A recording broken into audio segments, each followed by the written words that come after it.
Así que en esas circunstancias es que Pablo escribe en el verso 1, capítulo 1 de este capítulo, del primer paso para una vida de gozo, una mente optimista.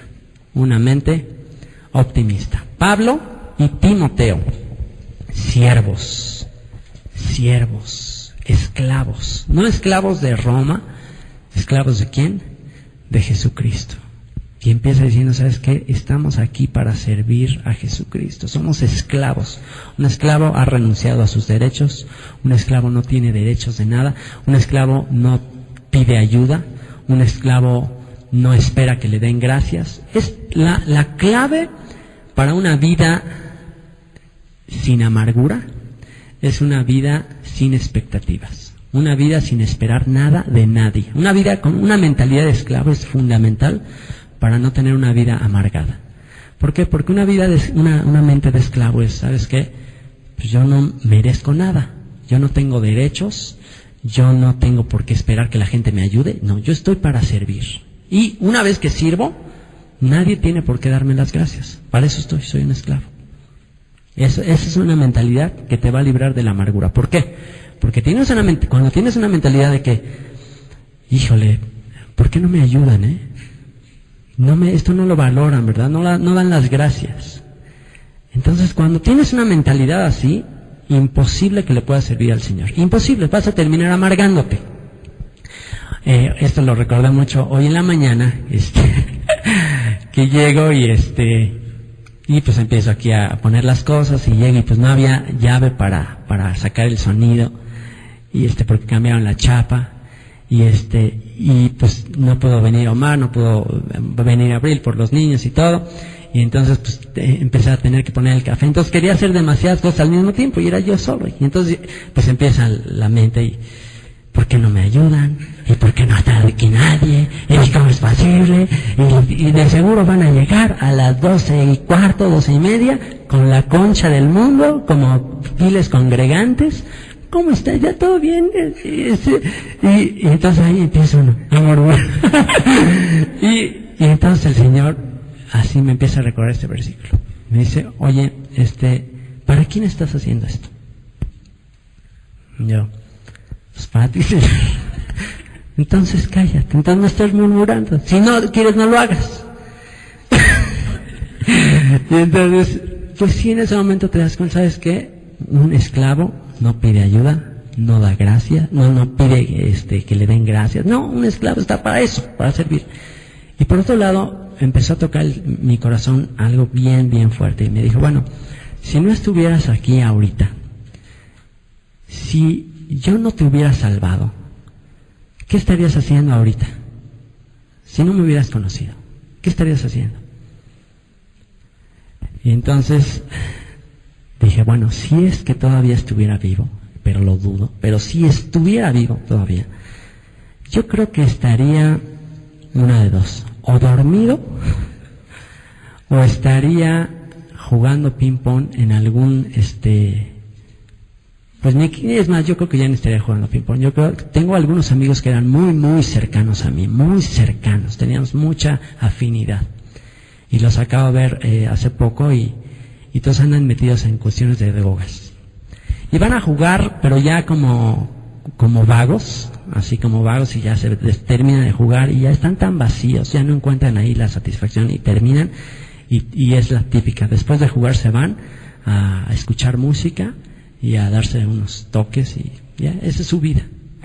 Entonces yo digo, estoy seguro que estaría ahí.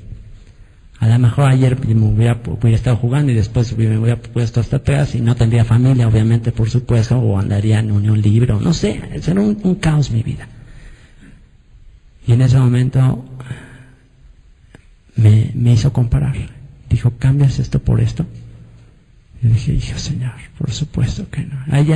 Hasta me puse a llorar y dije, ¿sabes qué, Señor? ¿Cuántas veces quieras hago esto? Y aunque no venga nadie, Señor, y te lo hago para ti, Señor, por supuesto. Perdóname por esta mente que espera. Perdóname. Así que es un fundamento clave que podamos recuperar esa mente de que, ¿sabes qué? Eres un esclavo, eres un siervo, no mereces, no tienes nada que recibir, ya recibiste todo. Ya recibiste la salvación, ya recibiste el perdón de tus pecados. Regocíjate, gózate. Y no nada más eso, no nada más recibiste el perdón de tus pecados. Recibiste la oportunidad de ahora hablar de mí. ¿Qué más quieres? Entonces hay en esas circunstancias que Pablo puede decir igual. Pablo y Timoteo, esclavos de Jesucristo. A todos los santos, a todos los consagrados, a todos aquellos que han decidido dedicar su vida al Señor Jesús, que están en Filipos, con los obispos y diáconos. Con los obispos, estos eran los supervisores, los que estaban pues velando por la seguridad, por la fe de las personas. Y los diáconos eran los servidores, los que llevaban a cabo algún servicio ahí dentro de la comunidad. Verso 2. Gracia y paz, los saludos claves, este par, este dúo dinámico, gracia y paz, la gracia inmerecida de Dios, la paz que trae unidad a ustedes, de Dios nuestro Padre y del Señor Jesucristo. Verso 3. Doy gracias a mi Dios siempre que me acuerdo de vosotros, siempre en todas mis oraciones, rogando con gozo por todos vosotros. Piensa en esto. Pablo está ahí encadenado con un guardia, escribiendo, diciendo, ¿cómo le doy gracias a Dios por ustedes? Me pongo tan contento de pensar en ustedes. Verso 5. Por vuestra comunión en el Evangelio, por la intimidad, por la cercanía que ustedes tienen, por la unidad de pensamiento en el mensaje desde el primer día hasta ahora. Desde el día que yo les compartí ahí en ese río, ¿se acuerdan? Ahí a Lidia que estaba, desde ahí que les empecé a compartir, hasta ahora ustedes se han mantenido firmes, unidos. Verso 6. Estando persuadido o estando convencido de esto, que el que comenzó en vosotros la buena obra, la perfeccionará hasta el día de Jesucristo. Estoy convencido de que el que comenzó en ustedes la buena obra, la perfeccionará hasta el día de Jesucristo. Y aquí es uno de los momentos en que al leer estas palabras podemos darnos cuenta, y yo en lo personal me doy cuenta, qué diferente o cuánto me falta para llegar al nivel de Pablo. ¿Cuánto me falta para llegar a ese nivel? O sea, al leer estas palabras digo, hija, no, Señor, help, ayúdame. ¿Por qué? Porque otra clave, una clave también para mantener el gozo y el amor y el entusiasmo por las personas a quienes ustedes les están compartiendo es esta. No esperar, una vez más, es el mismo principio. No esperes absolutamente nada de aquellos a quienes les estás compartiendo.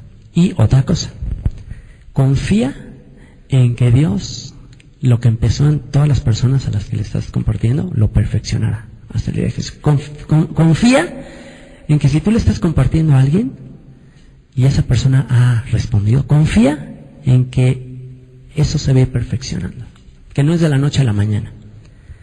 Que el simple hecho de que estemos aquí ya es la señal absoluta y es la convicción y es la persuasión absoluta de que el Señor nos llevará a la perfección.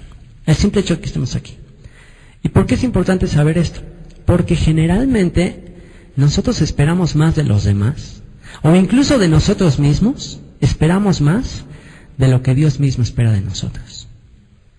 A veces nos ponemos exigencias mucho más altas de las que Dios tiene de nosotros, mucho más altas. Y por eso a cada rato nos frustramos con nosotros mismos. Híjole, yo ya debería a estas alturas ya debería de controlar más mi carácter, a estas alturas yo debería ser más entusiasta, no sé. Tenemos muchas expectativas. Y entonces cuando no las alcanzamos pensamos, no, pues seguramente pues ya decepcioné a Dios o decepcioné a fulano de tal, no, ya me odia, ¿no? ¿Por qué? Porque pensamos que Dios está teniendo las mismas expectativas de nosotros. Pero en realidad Dios, como un buen padre que ama a sus hijos y que tiene compasión de ellos, en realidad Él no espera nada de nosotros por una sencilla razón. Porque dice la Escritura en 1 Corintios 13 que el amor no busca lo suyo. El amor todo lo espera. ¿En qué sentido todo lo espera? No lo espera todo en cuestión de que esté esperando algo bueno todo el tiempo. Todo espera que pase cualquier cosa mala y no hay ninguna bronca. Siempre está dispuesto a perdonar. No espera nada. Conoce nuestra condición. Dice la Escritura que como el Padre se compadece de sus hijos, así se compadece el Señor de los que le temen. ¿Por qué? Porque Él se acuerda de nuestra condición. Él se acuerda de que somos polvo. Así que cuando ve que hacemos algo, pues el que más se llena de gozo es Él. Pero al mismo tiempo Él no espera nada de nosotros. Es más, Él nos salvó y Él envió a su Hijo a dar su vida por nosotros, aún antes de que tuviéramos la capacidad para responder, aún antes de que hayamos nacido. Él envió a su Hijo a dar su vida por nosotros cuando aún éramos pecadores. ¿Qué quiere decir? Que Él no esperó jamás nada de nosotros. Ni sigue esperando nada de nosotros. Él no espera que nosotros le obedezcamos o hagamos el bien para Él o lo que sea, para que le hagamos un favor y para que Él diga, ay, qué lindo, me hacen sentir tan orgulloso. No, Él no lo hace por eso. Si Él nos da sus mandamientos y nos dice que lo obedezcamos, no es para Él sentirse bien, es por nuestro propio bien. ¿Para qué nos da sus mandamientos? No es para Él. ¿A Él en qué le beneficia o en qué le afecta? Es para nosotros. Es para que nosotros nos sintamos bien. Ahora resulta que nos da mandamientos, nos dice un estilo de vida. ¿Para qué? Porque yo quiero que sean felices. Yo quiero que sean libres. Yo quiero que vivan en libertad. Yo no espero nada de nosotros. Si ustedes no lo aprovechan, no lo viven así, pues me va a dar mucha tristeza, pero pues no hay problema. Yo de todos modos los amo y de todos modos di la vida de mi hijo por ustedes, sabiendo que ustedes son incapaces de cualquier cosa. Y sé que separados de mí no pueden hacer absolutamente nada. Así que esa es la actitud de Dios y esa es la actitud de Pablo al decir, ¿saben qué? Yo estoy convencido de que lo que Dios empezó entre ustedes lo va a perfeccionar hasta el día de Jesucristo. Que podamos tener esa convicción igual. ¿Sabes qué? Híjole, yo estoy convencido que la veo larga, la veo difícil, pero yo sé que si Dios comenzó, Dios lo va a perfeccionar hasta el día de Jesucristo. Como me es justo sentir esto de todos vosotros, por cuanto os tengo en el corazón. ¿Por qué siento esto de ustedes? ¿Por qué siento que Dios los va a llevar a la madurez? ¿Por qué? Porque les tengo en el corazón. Los tengo en el corazón y en mis prisiones. Así que esa es la razón por la que Pablo tiene esta benignidad. Sabes que yo sé que ustedes van hacia adelante. Que cuando veamos a alguien que está chafeando y todo, y que empezó bien y que está medio chafeando, que en vez de decir, no, ya está chafeando, míralo nada más, ya valió, este cuate ya se perdió, porque es nuestra tendencia natural. Cuando vemos que alguien anda así medio entre azul y buenas noches, ¿qué es lo que pensamos? No, es un pagano baby, esto está mostrando nada más que era un super pagano, que vaya ni le hables. Pero ¿cuál es la actitud de Pablo? ¿Sabes qué? Yo los tengo en el corazón y yo sé que bueno, ahorita andan medio chafeando, ahorita andan en medio entre azul y buenas noches, ahorita no les ha caído el 20, pero yo sé que un día les va a caer el 20. Eso es clave. ¿Sabes qué? No te desanimes. Cuando veas que nada más no, por más que les dices nada que ver, ¿sabes qué? Considera esta escritura. ¿Sabes qué? Mira, como los niños, yo sé que un día van a madurar, yo sé que un día van a valorar todo esto, yo sé que un día el Señor va a completar en ellos la obra. Pero bueno, ten paciencia, es en el tiempo de Dios, no es en el tuyo. Yo sé que Él va a completar. ¿Por qué? Porque les tengo en el corazón y en mis prisiones y en la defensa y confirmación del Evangelio. Todos vosotros sois participantes conmigo de la gracia. Ustedes y yo tenemos parte en la misma gracia, porque Dios me es testigo de cómo os amo a todos vosotros con el entrañable amor de Jesucristo. Los amo con el entrañable amor de Jesucristo. Verso 9. Y esto pido en oración, que vuestro amor abunde aún más y más en ciencia y en todo conocimiento. Y ve lo que pide Pablo, ve cuál es el anhelo de Pablo para ellos. Le dice, le pido a Dios que ustedes aumenten en amor, pero que ese amor esté conformado por la ciencia y el conocimiento. ¿Qué es ciencia y conocimiento? Ciencia tiene que saber con sabiduría divina. Que ustedes crezcan en amor, pero ustedes crezcan en amor por la sabiduría divina. Que ustedes anhelen con todo su corazón tener la sabiduría de Dios. Que ustedes crezcan en la sabiduría que viene de Dios. Y en todo conocimiento. Este conocimiento aquí, la segunda palabra, tiene que ver con discernimiento o con saber cómo aplicar la sabiduría de Dios. Entonces, porque no es suficiente tener sabiduría de Dios, no es suficiente saber muchísimo de la Biblia, saber mucho de Dios, no es suficiente. Es necesario saber cómo aplicar esas verdades. Esa es la clave. La clave de todo es, ok, ya sé todo esto, ahora cómo lo aterrizo. Ahora cómo lo aplico a mi vida. Ahora esto que estoy leyendo, esto ¿qué tiene que ver conmigo? Esa es la clave. Por eso estos dos aspectos de la fe tienen que ir de la mano. Sabiduría, amor por conocer, pero amor y inteligencia y discernimiento para saber cómo aplicarlas. Saber de qué manera aplicar ciertas escrituras, de qué manera otras. Y ese es el anhelo de Pablo, que ustedes crezcan en estas dos. ¿Por qué? Porque amor así nada más sin sabiduría y sin conocimiento, pues es emocionalismo, es que no existe un amor emocional nada más. Entonces, que el amor esté basado en dos cosas, en sabiduría de Dios y en manera de aplicar la sabiduría de Dios. ¿Para qué? Verso 10. Para que aprobéis lo mejor. Para que aprueben lo mejor. Para que aquello que ustedes aceptan y digan que es correcto sea no lo bueno, no dice para que aprueben lo bueno. Porque ¿qué pasa si se te presentan dos cosas buenas? Ese es el problema. El problema es que hay veces que se te presentan dos cosas buenas, o tres o cuatro, y dices, todas son buenas. Estos cinco caminos, estas 5 decisiones que puedo tomar, las 5 van de acuerdo a la palabra de Dios, y no estoy pecando y están bien. Pero ¿cuál de ellas es la correcta? No puedo hacer las 5, solamente puedo hacer una. ¿Cuál de ellas? Me caso, termino mi carrera, ¿cuál de ellas? Ese es el discernimiento, ese es el conocimiento que necesitamos, es la sabiduría de Dios y la aplicación de la sabiduría. ¿Para qué? Para saber cómo decidir por lo mejor, no por lo bueno, sino por lo mejor. A fin de que seáis sinceros e irreprensibles para el día de Cristo. Sinceros, él utiliza una palabra, la palabra sincero, que tiene un origen latín, un origen latino. ¿Se acuerdan que hemos visto esta palabra? Que se origina, es la palabra sinceri, una palabra latina, que se origina por los escultores. En la época de Roma y Grecia, pues había muchísimos artistas que hacían esculturas. Entonces, pues hacían ahí sus esculturas de mármol, y pues ahí se la pasaban pues días, semanas enteras haciendo una escultura. Imagínate que ya al final los últimos toques, y pues eran caras, era mucho tiempo de trabajo, y de repente en el último retoque ahí de la nariz, pues se les vuela la nariz, ¿no? Entonces lo que hacían, pues hacían ahí chanchullo, porque si no se perdía todo su trabajo, hacían un poco de cera, la mezclaban un poquito ahí con mármol, la pintaban y quedaba perfecta así como si fuera la nariz, pues para no echar a perder todo el trabajo, y luego la vendían así.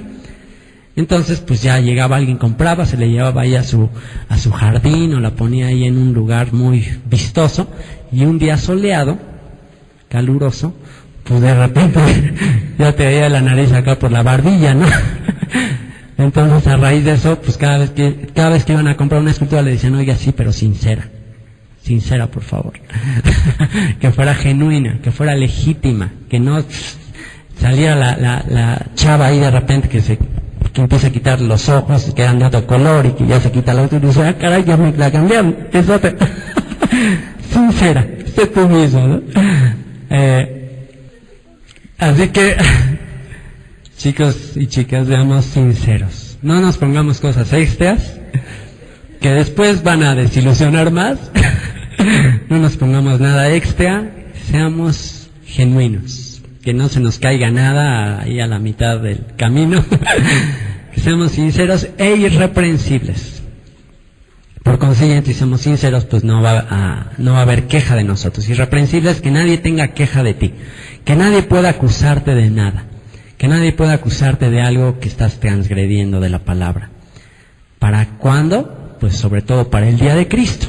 Que el día de Cristo estemos ahí, seamos nosotros mismos, seamos genuinos, no tengamos nada de qué avergonzarnos.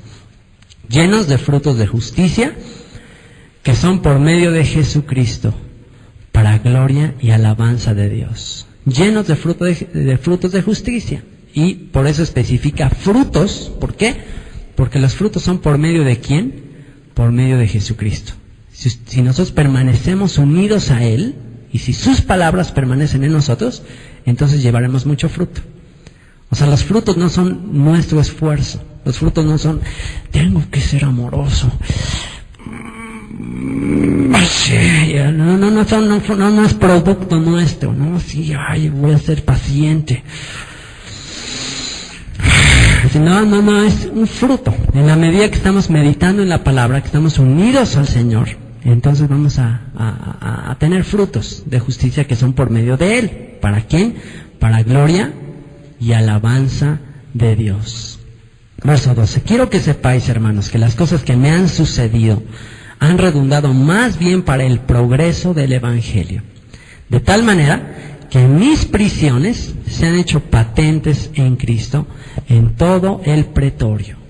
Todo esto que me ha sucedido, y él entiende esto. Todas las cosas obran para el bien de los que aman a Dios. Todo lo que pasa en tu vida, todo es para el bien de la obra. Entonces, todas esas prisiones, esos encarcelamientos, dice, han redundado, han abundado, ¿para qué? Para el bien, para el progreso del Evangelio, del mensaje de la salvación, de tal manera que mis prisiones, mis encarcelamientos, se han hecho patentes en Cristo en todo el pretorio, en todo el palacio.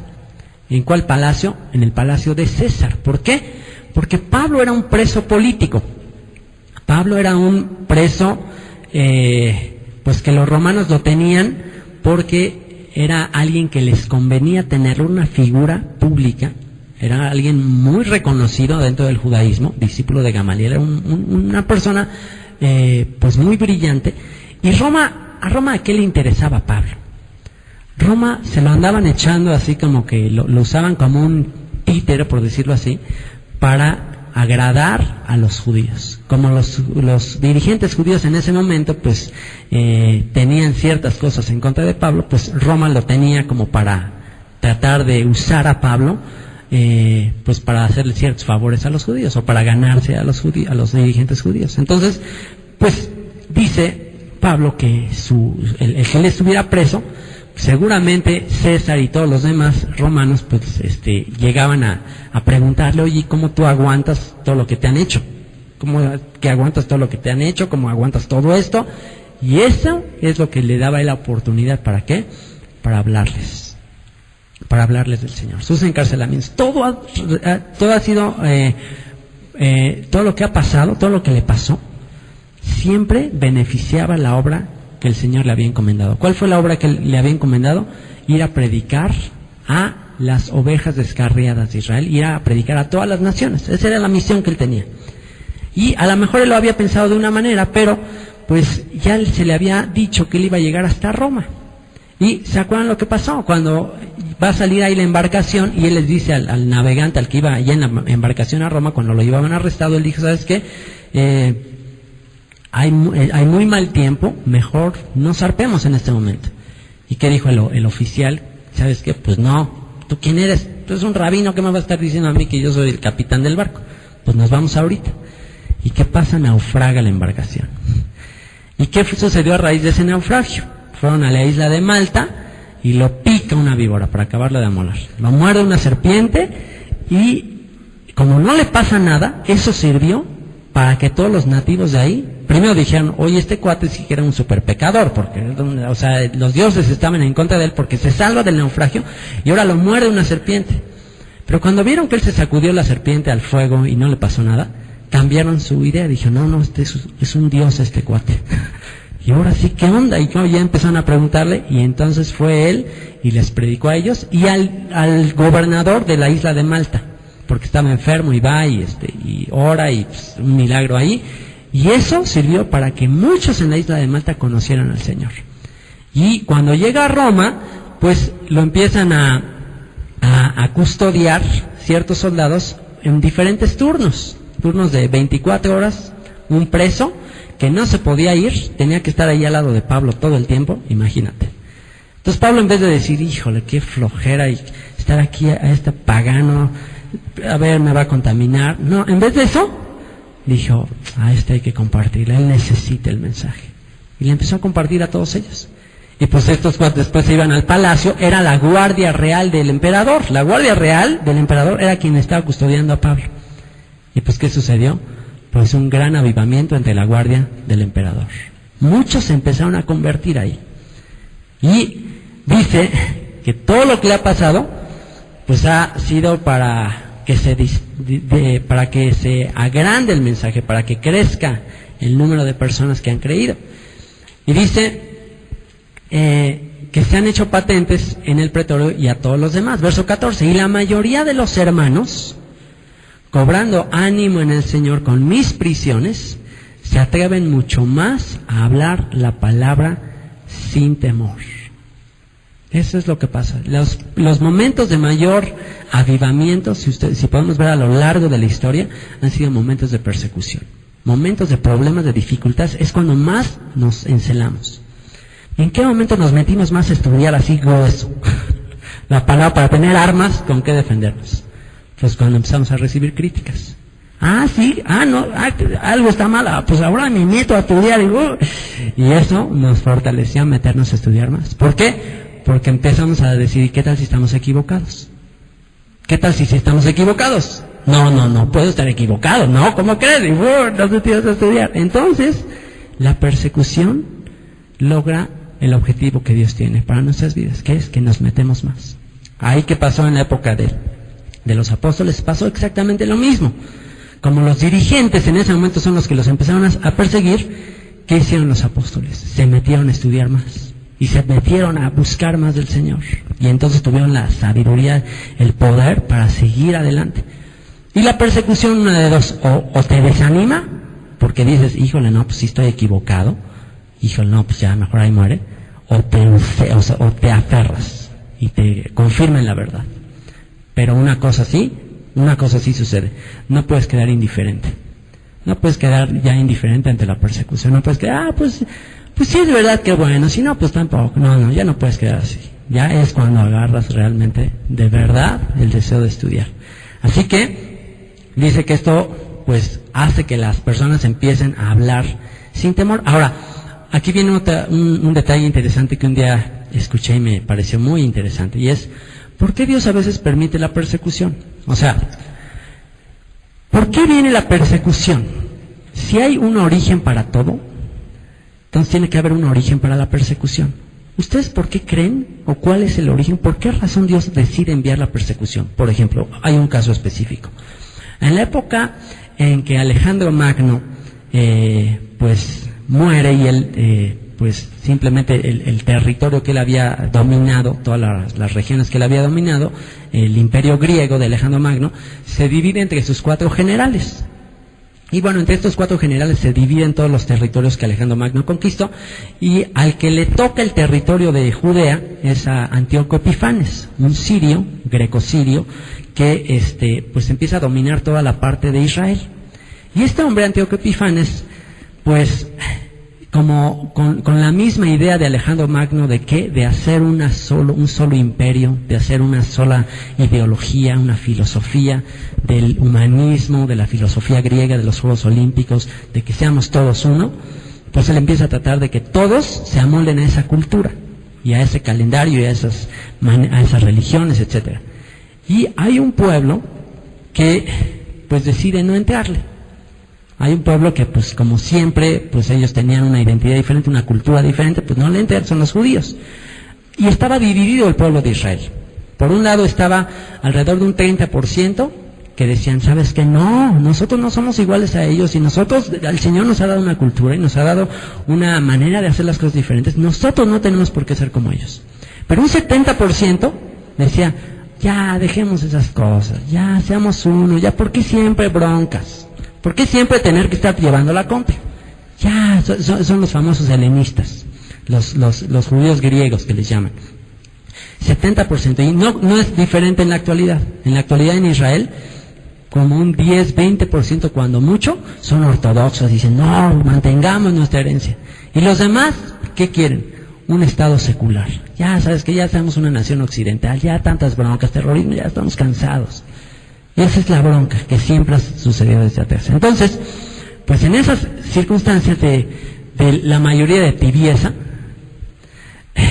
hay algo muy interesante que le pasa al ser humano. Que cuando Dios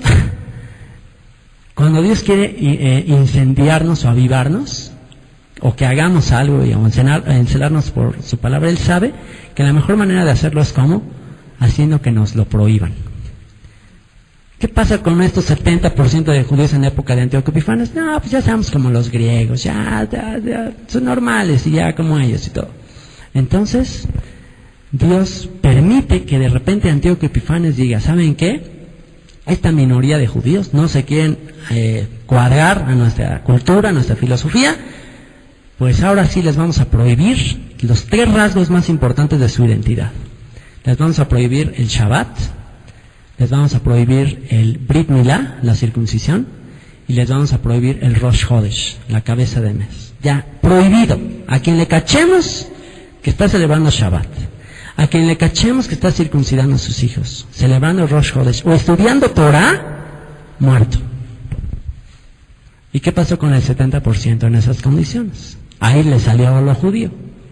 Ah, no, ¿cómo que nos van a prohibir? No, eso está muy mal. No, vamos a estudiar.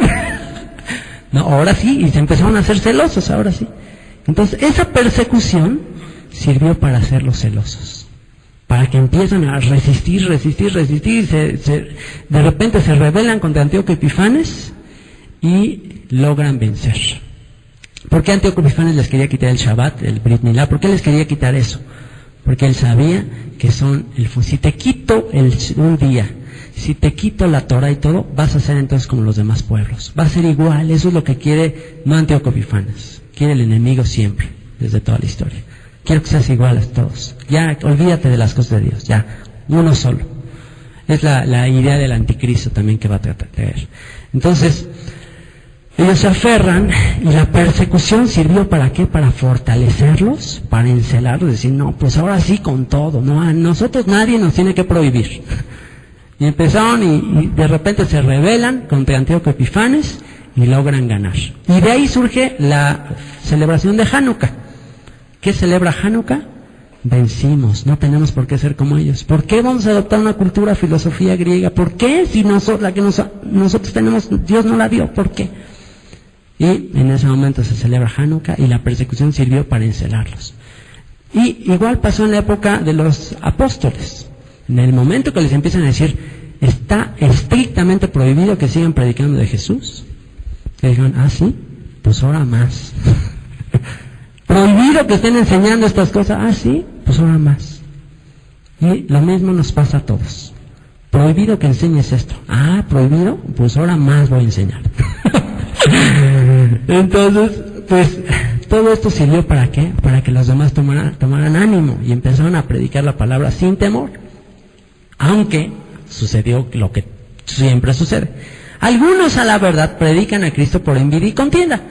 Había algunos que, pues, empiezan a hablar de esto, pues, de manera, pues, medio burlona a veces, o quizás a manera de envidia. Y empiezan a hablar como para tirar mala onda. Y empezaron a hablar, en la época de Pablo, pues hubo uno de los dirigentes que no creían que Jesús era el Mesías, que empiezan a hablar de Jesús como minimizando. ¿Cómo crees? Estos loquitos están predicando a Jesús. Y empiezan a hablar de él, muchos por envidia, muchos por a tirarle más mala onda a Pablo. Vean lo que dice. Dice, pero otros de buena voluntad. Los unos anuncian a Cristo por contención. ¿Ya vieron lo que andan predicando estos? Con que ya son mesiánicos, con que ya creen en Jesús que es el Mesías. Entonces empieza a difundirse esa cuestión. No lo hacían con sinceridad, sino lo hacían simplemente por minimizar o ridiculizar. Y ve lo que sucede. Dice, pensando añadir aflicción a mis prisiones, pero los otros por amor, sabiendo que estoy puesto para la defensa del Evangelio. ¿Qué pues? ¿Ve cuál es la actitud de Pablo? Que no obstante, de todas maneras, o por pretexto o por verdad, Cristo es anunciado y en esto me gozo y me gozaré aún. La actitud de Pablo, ¿sabes qué? Pues está el tema candente. Se está hablando de esto en todas partes. Qué bueno, yo me gozo de eso. ¿Por qué? Porque va a haber mucha gente curiosa, que esa gente sí va a decir, a ver cómo está esto. Y esa sí se va a meter a estudiar. Y esa actitud me encanta de Pablo. Yo creo que todo lo que de alguna manera hemos pasado, en este sentido ha servido. Les platico de la gente de Saltillo, ¿no? La gente de Saltillo empezó a escuchar algunas cosas que empezamos a enseñar y entonces por curiosidad decidieron platicar conmigo. Oye, por ahí andan diciendo que ustedes que ya son judíos. Entonces ya por curiosidad, porque pues habían escuchado una serie de cosas rarísimas. Poncho también escuchó cosas rarísimas. Entonces eso abrió la oportunidad para hablarles. Pero si no si ellos ni se hubieran enterado, pues no, ni siquiera estaría yo yendo a Saltillo mañana. Pero gracias a eso es que estoy yendo a Saltillo. Entonces yo digo, ay, qué lindo, que sigan hablando de eso, perfecto, maravilloso. Y dice el verso 19, porque sé que por vuestra oración y la suministración del Espíritu de Jesucristo, esto resultará en mi liberación, conforme a mi anhelo y esperanza de que en nada seré avergonzado. Antes bien, con toda confianza, como siempre, ahora también será magnificado Cristo en mi cuerpo, o por vida o por muerte. Ese es el anhelo de Pablo. ¿Sabes qué? Mira, no me importa lo que me pase. Lo que yo sí sé es que ya sea que me muera o que viva, el nombre de Jesús va a ser exaltado en mí. ¿Por qué? Porque ellos saben que estoy aquí, porque estoy hablando de Él. Entonces, a eso estoy dedicado. Mi vida es para eso, para exaltarle, para que mi vida sea puesta por Él. Y dice por qué. Verso 21. Porque para mí el vivir es Cristo, es el Mesías, y el morir es ganancia. Yo vivo para predicar de aquel que me salvó, de aquel por cuyas virtudes yo tengo vida eterna. Para eso vivo. Así que, ya sea por vida o por muerte, yo sé que lo voy a exaltar. Y vaya que le exaltó. Si hay algo que puede inmortalizar a alguien, es cuando pone su vida. Los grandes héroes de nuestra patria, los grandes hombres de la historia, los más aclamados son aquellos que han estado dispuestos incluso a dar su vida por lo que creen. Y Pablo estaba listo para dar su vida por lo que creía. Y estaba dispuesto a ir, si era necesario, con el máximo dirigente que en esa época era Nerón. Nerón llegó a llamarlo y efectivamente Pablo pudo estar ante Nerón. Imagínate lo que significó haber estado ante el emperador de Roma. O sea, tú te imaginas que un día imagínate que estás viviendo en esa época, el emperador de Roma. O sea, el emperador era el rey del mundo, para que me entiendas. Imagínate que te presentes delante de él y que te diga, a ver, dime, ¿por qué te están acusando? Platícame.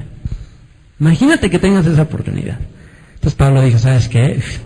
Mi vida vale la pena morir por esa oportunidad. Si te preguntaban, oye, tienes la oportunidad de irle a predicar a quien te gusta. ¿A quién te gusta? A Fox, a Bush, a quien sea. ¿Estarías dispuesto incluso a arriesgar tu vida por predicarle a la persona más influyente de la historia, de la humanidad en este momento? ¿Estarías dispuesto? ¿Estarías dispuesto a hacerlo? Los vas y medios. Dice, pues podemos cambiar de tema. Entonces Pablo dice, ¿sabes qué? Yo estoy listo para eso. Y de acuerdo a la historia, Pablo se presentó 2 veces ante Nerón. La primera vez le predicó y bueno, pues si por ejemplo Agripa le predicó de una manera impresionante, que hasta Agripa dijo, oye, ¿qué onda? Ya me tratas de hacer creyente en este momento. Si a él le predicó así con ese celo, imagínate cómo le habrá compartido a Nerón. Entonces, históricamente le compartió la primera vez y Nerón lo soltó. Nerón dijo, ¿sabes qué? Pues este hombre no tiene ninguna culpa, lo soltó. Pero, dice también, la historia concuerda en que algo misterioso le sucedió a Nerón después del encuentro con Pablo, que algo muy misterioso, que de repente de ser un gobernante que no estaba tan loco y que bueno, de alguna manera trató de hacer justicia y todo, que después de su encuentro con Pablo, como que se volvió loco, y que de repente empezó a estar en contra muy fuerte de todos los creyentes, y empezaron las persecuciones, y empezaron las persecuciones peores de la historia. Y en esa segunda persecución fue cuando ya mandó llamar a Pablo, y ahí ya lo decapitó. Así que Pablo murió decapitado. Pero vaya que dejó un legado impresionante. Y él dice, ¿sabes qué? Yo estoy seguro que ya sea que me muera o que viva, yo voy a exaltar el nombre del Señor. Porque para mí el vivir es Cristo y el morir es ganancia. ¿Se acuerdan que les comenté de la funeraria de unos cristianos que tienen calcomanías en todas sus carrozas? Que dicen esto: para nosotros el vivir es Cristo y el morir es ganancia. Sí, efectivamente, cada que se muere alguien, ahí sí es literal, es ganancia. Verso 22. Mas si el vivir en la carne resulta para mí en beneficio de la obra, no sé entonces qué escoger. Dice Pablo, híjole, yo quiero glorificar al Señor, es mi máximo anhelo. Yo no quiero exaltarme a mí mismo, no quiero que mi nombre sea famoso, quiero que sea el nombre del Señor famoso.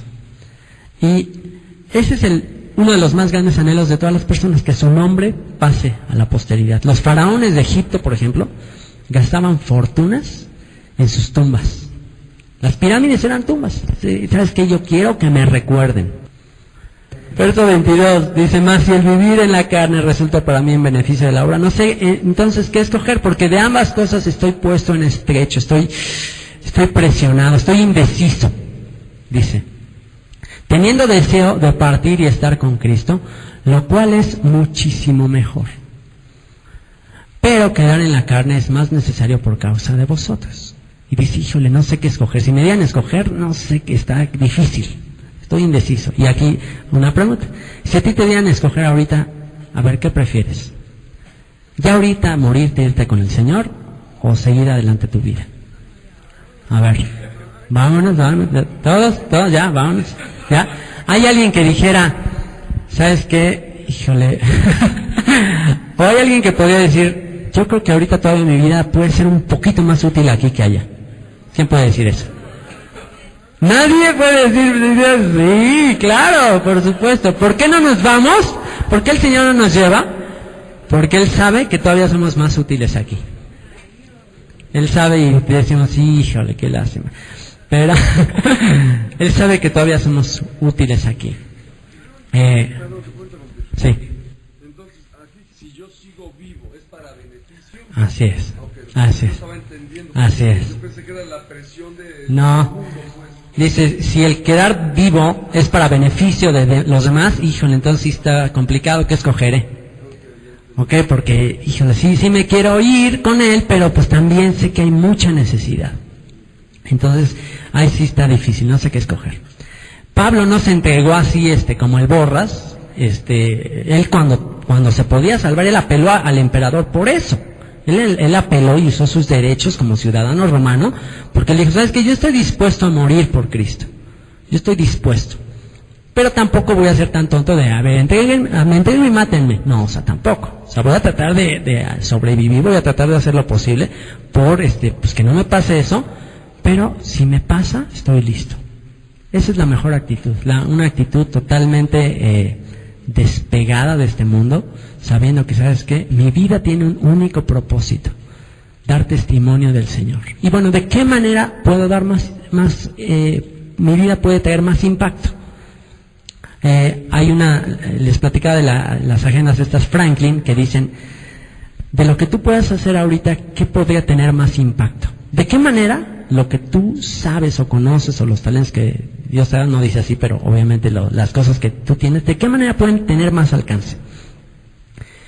Y pues ahí es de donde surgió la idea de grabar los mensajes, de grabar, de hacer videos, de hacer conferencias, lo que sea.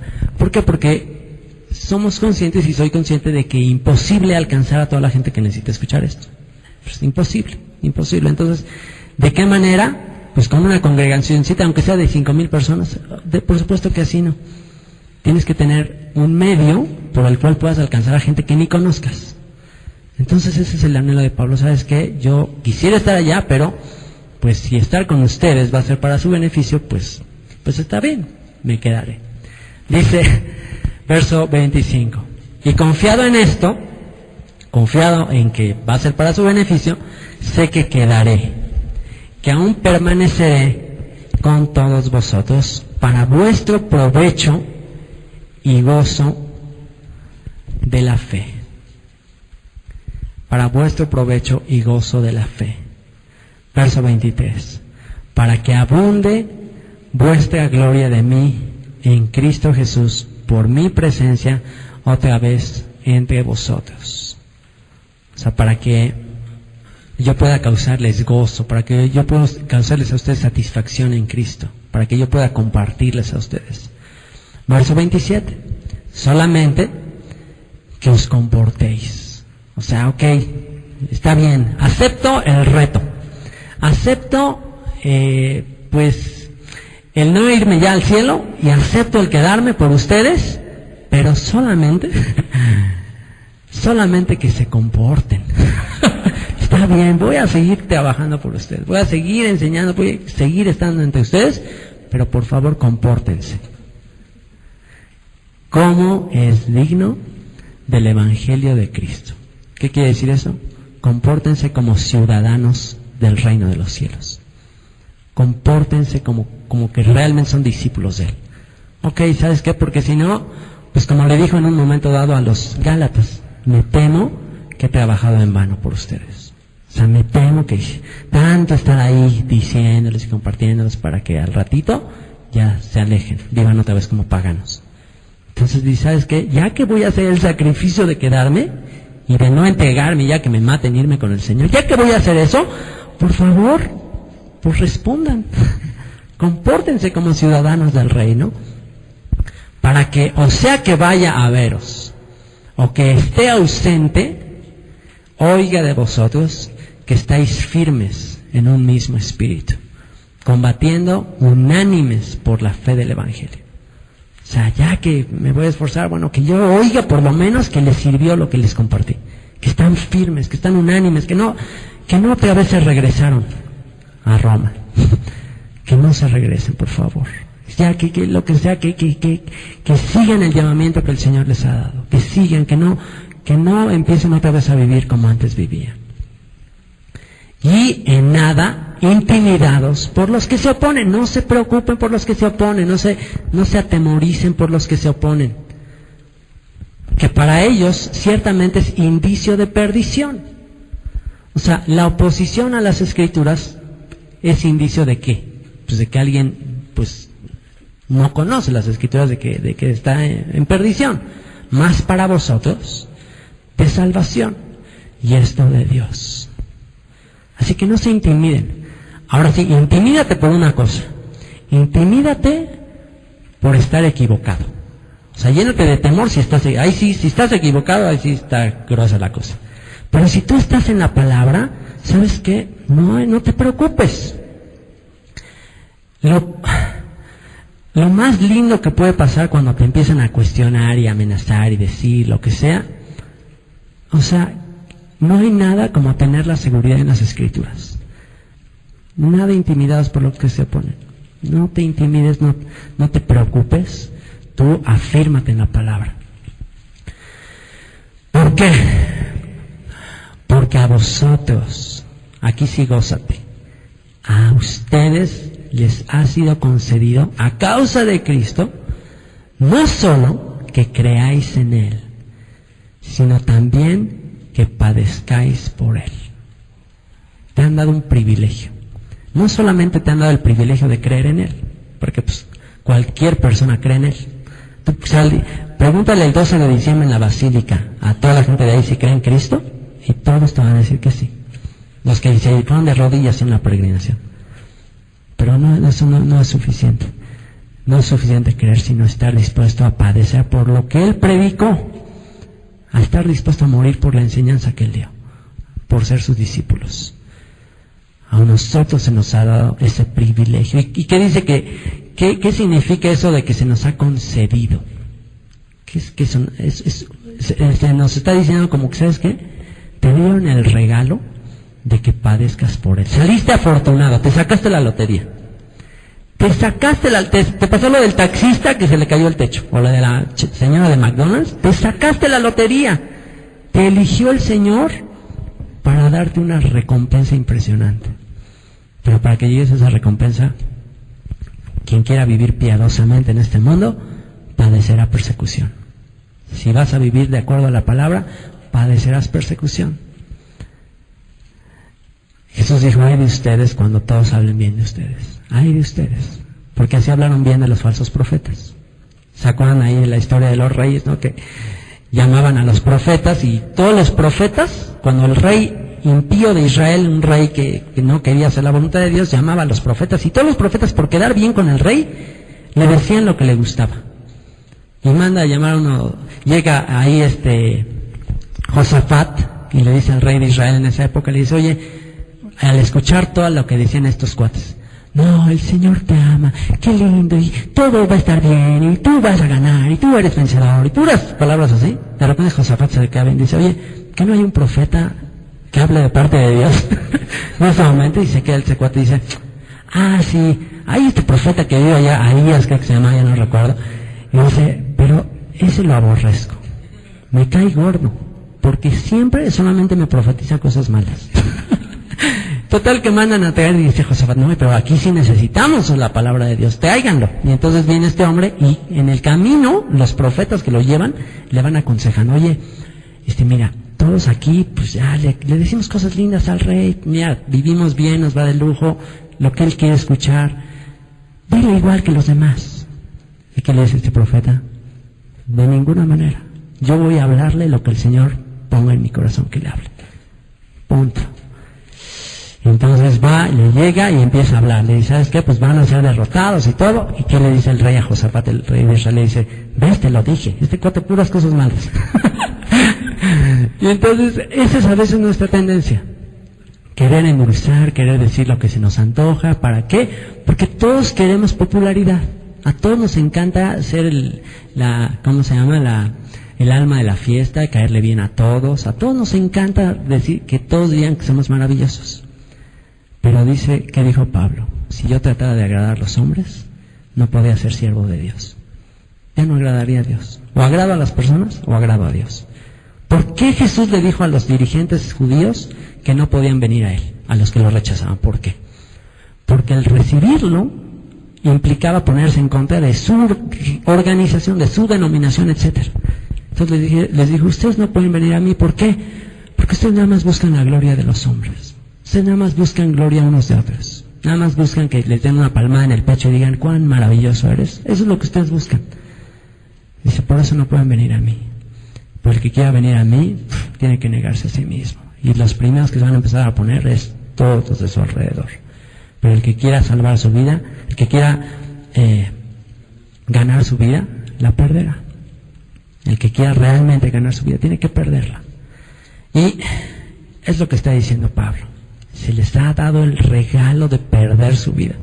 Te has sacado la lotería de estar dispuesto a perder tu prestigio, tu nombre, tu carrera, tu todo, para que al final te den una verdadera.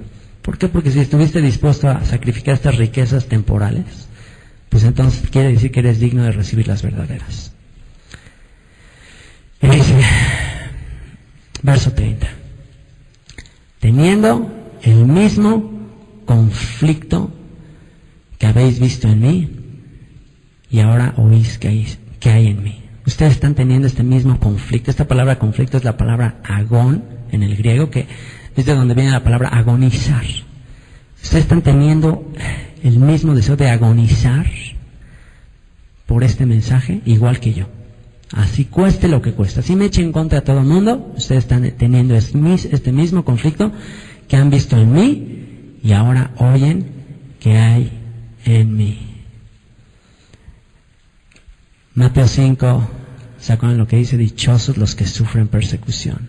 Dichosos los que sufren persecución por causa de la justicia, porque grande es su galardón en los cielos. Así que este primer capítulo, primer paso, entusiasmo, gozo en medio de los sufrimientos. ¿Por qué?